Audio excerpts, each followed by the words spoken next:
Hi everyone, welcome back to my channel, and today's video is a declutter. So a little bit of background. I've been meaning to declutter for a little while anyway, but I've got a little bit of a vet bill that's coming up in the next couple of weeks, and I decided rather than use my savings, which I was hoping to use for other things, I am going to try and get the money from selling some perfumes that I haven't been reaching for.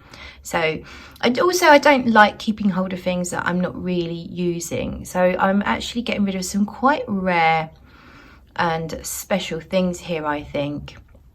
But there is no point in them just sitting around, taking up space, and making me feel, I feel a certain way. I don't know if any of you guys get the same thing, but I feel a certain way about having too many fragrances, especially if they're not being used, if they're not really getting much wearings, then I feel bad to just keep hold of them.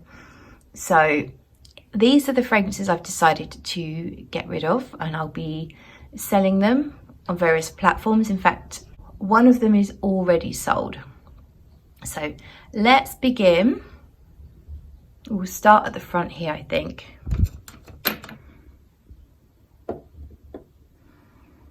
This is the vintage Poison, Dior's Poison. It's a rich, plummy incense tuberose fragrance. Very iconic, very well known, classic, powerhouse fragrance. And I actually enjoy the way it smells, and I don't even usually like tuberose, but I do enjoy the way this one smells. But it is just a little bit too dark, too heavy, and maybe not quite sweet enough for me. So it's just not getting any wearings at all. I got it for review. I bought it because I wanted to review it on my channel, and I did do a comparison video with this one and the Elixir version, and I still have the mini of the Elixir de Parfum, which I'm going to keep for reference, but I simply don't need to keep hold of this one. So Poison is going. This one is a discontinued Yves Rocher fragrance called Fleur de Noel. I believe it's a cranberry and almond. It's quite a light fragrance, not exactly Christmassy. It's called Fleur de Noel, but I wouldn't say it smells particularly Christmassy, and the almond isn't a thick and rich almond. It's more of a light, slightly fresh scent, so red berries and a light almond.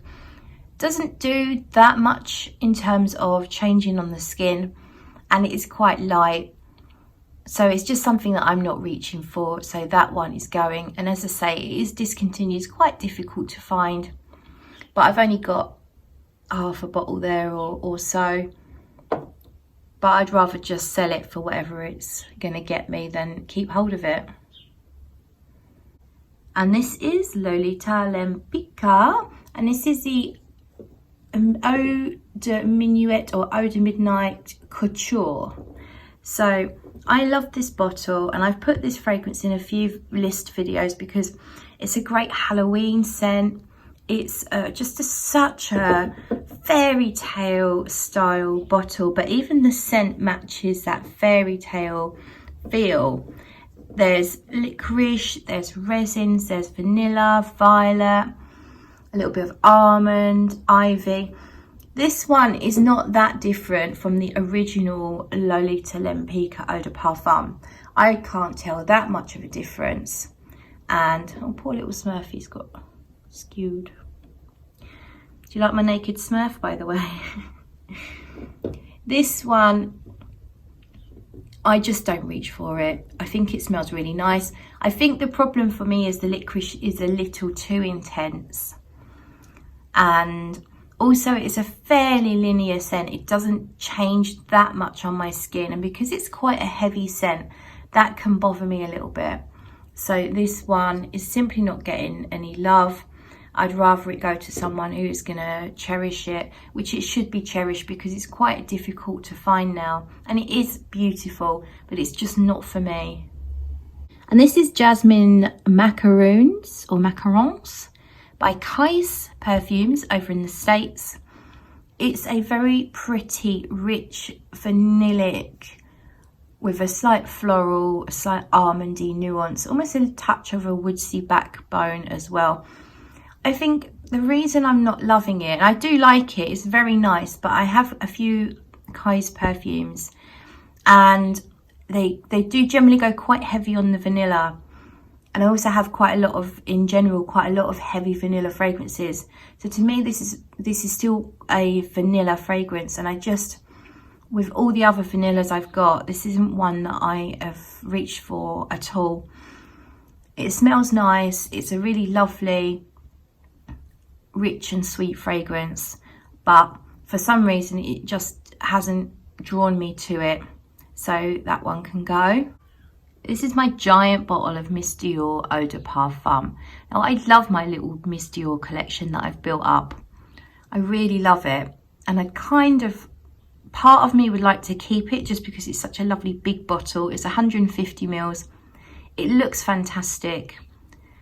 But I'm not going to wear this one. This is the 2017 reformulation, the one that you can buy in the shops now. But this is very heavy on the patchouli. For me, it's a patchouli rose fragrance with a little bit of white florals, musk. But mostly it's about patchouli and rose. It has a very Middle Eastern feel to me. Very rich, almost like Turkish delight. The dry down, when you get there, the far dry down is a really beautiful vanilla-y accord. No vanilla listed, but I'm pretty confident there is vanilla in here. And it's a very lovely vanilla-y dry down with that sort of patchouli calming down eventually and melding in with almost like an ambery base. Really nice, but I'm simply not going to wear it. It's very rich. It's not quite my style with it having that Middle Eastern flavour. It just doesn't work for me. And I think that the money I could get back for that is better spent on Sweetie's tooth extractions. So I'm probably going to put this in one more video and then this one will be up for sale. So these are my wafts from the Loft. They were a crowd-funded collaboration between Joe and Dan from the YouTube channel Wafts from the Loft with Sarah McCartney from the Indie House for 160 Tuesdays. Now, I knew that these were not going to be my style right from the start before I backed the campaign. But I really wanted to get them to review for my channel, which I've done. And I also wanted to support. I love the Wafts from the Loft. I've met them a couple of times. They are such lovely chaps. They're the best and their channel is amazing. They're just pure honesty and pure passion. And they have very distinct tastes. And you can't help but love to watch them. And of course, I love the brand for 160 Tuesdays, and I love Sarah McCartney and everything that she does in the world of perfumery. So I wanted to get on and back this campaign. I knew they wouldn't be quite my thing because I knew that they wouldn't be sweet, gourmand, or particularly floral from the notes, and they're the things I usually go for. It's quite, both of them, I mean, they have differences, but generally they are sort of green, very natural smelling, earthy. There's a little bit of incense. Really nice, really lovely fragrances with fantastic development, but it's simply not my style. I knew that it wouldn't be, and therefore I've done what I wanted to do. I've reviewed them for my channel, and now I would love them to go to someone who's actually going to give them proper wearings. So the Wafts from the Loft are going. These two are from Ganache Parfums, who are based over in the States. I got them in a sale quite a while ago now. The one on the left, Leche y Galletas, is a milk and biscuits perfume, and it literally smells like those Italian biscuits, the almond biscottis, and a little bit of the milkiness, but mostly it's like a spicy, sweet biscuit. It is a literal gourmand. It doesn't smell like perfume. It smells like food. and it's just a bit too gourmandy for me. I would prefer to use it as a room spray, or if it came as a candle, I think it would be fantastic around Christmas time, but it's just too full-on gourmand for me to choose to wear it. I like my gourmands to have a perfume feel. I like them to have a foodiness with a perfume feel. So usually my gourmands will also have florals, which I then call flormons. And then the one on the right is Fern Mayo. It's a character from I think it's a film. It was explained to me a little while ago. And it's a very strong violet scent. It reminds me a little bit of Versace Violet, which is from their high-end line, but it's not quite as delicate and translucent. It's quite a full-on sort of fruity violet. I don't know why, I just don't love it. It just doesn't have delicate nuances that I like in a violet perfume. I love violet, I really do. But it seems that it has to be done in a certain way. I can be really fussy with my violet perfumes. And this one is certainly not bad. There's nothing bad about it. The only thing from memory is it does dry down, if I recall, I could be wrong, but it does dry down to quite a lot of what smells to me like Isoe Super. So you get a few hours, 3 or 4 hours of it being a violet perfume, and then it becomes more of a, like the cedar freshness of Isoe Super, which I guess that doesn't really excite me either. So this one will have to go. So let's keep it on the tray. And this is Yves Saint Laurent's Paris. It's a flanker of Paris. It's called Nuit de Fete. And you can see the bottle is absolutely beautiful. It is gorgeous. I bought this blind. It was on my radar for years. I wanted it. I loved the sound of it. The reviews on Fragrantica made it sound amazing.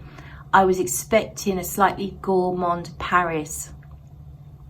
But to me, the differences between this and the original Paris aren't different enough for me to warrant keeping it. It's a very rare, very hard to find, and I would rather it go to someone that is going to love it for what it is.